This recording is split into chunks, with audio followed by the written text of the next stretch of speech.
High friends, welcome to my channel Jyotsna Roy. আজ আমি আপনাদের দেখাবো কলমি শাক ভাজা বা ওয়াটার স্পিনাচ ফ্রাই। সেই জন্য আমি এক আঁটি কলমি শাক ভালো করে পরিষ্কার করে ধুয়ে নিয়েছি। এখন সেই কলমি শাকগুলো কুচিয়ে আমি গ্যাসের মধ্যে কড়া রেখে গরম করে নিয়ে কলমি শাকগুলো দিয়ে দিয়েছি।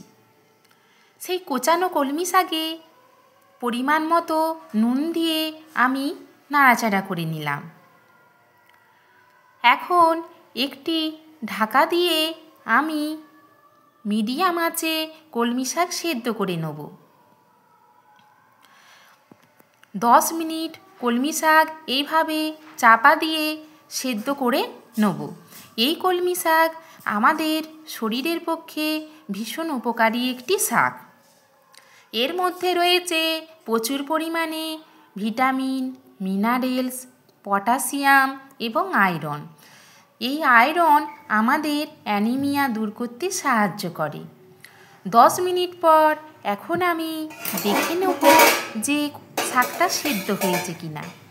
দেখুন, শাকটা আমার সুন্দরভাবে সেদ্ধ হয়ে গেছে।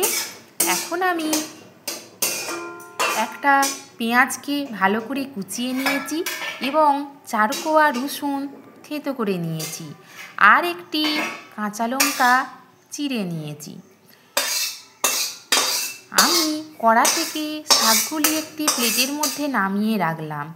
নিয়ে কড়াটি ভালো করে পরিষ্কার করে ধুয়ে আবার গ্যাস ওভেন জ্বালিয়ে কড়াটা বসিয়ে দিলাম।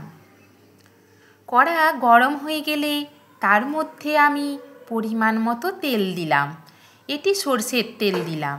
সরষের তেল দিলে এই শাক ভাজা খেতে আরও ভালো লাগবে। এখন তেল গরম হয়ে গেছে, আমি পেঁয়াজ কুচি দিয়ে দিলাম। পেঁয়াজ কুচি ভালোভাবে ভাজা হয়ে গেলে কাঁচা লঙ্কা এবং থেঁতো করা রসুন দিয়ে দিলাম। এগুলি কিছুক্ষণ আমি ভেজে নেব এবং লাল হয়ে ভাজা হয়ে গেলে আমি কলমি শাকটা দিয়ে দেবো।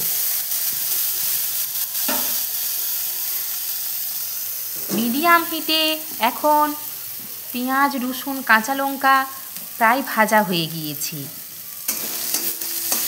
এবার আমি কলমি শাকটা দিয়ে দেবো। কলমি শাক দিয়ে দেওয়ার পর এখন 3-4 মিনিট ধরে আমি সেইটি ভাজা করে নেব। বন্ধুরা, আমার রেসিপি যদি আপনাদের ভালো লেগে থাকে তাহলে অবশ্যই লাইক, কমেন্ট এবং শেয়ার করবেন এবং নিত্য নতুন রেসিপি পেতে আমার চ্যানেলটি ফলো করবেন। নমস্কার বন্ধুরা, এখন আমি শাকটিকে ভালো করে ভাজা করে নেব। বেশ কিছুক্ষণ নাড়াচাড়া করে ভেজে নেওয়ার পর এবারে আমি শাকটি একটি প্লেটে সার্ভ করব। দেখুন আপনারা, শাকটা প্রায় ভাজা হয়ে গিয়েছে।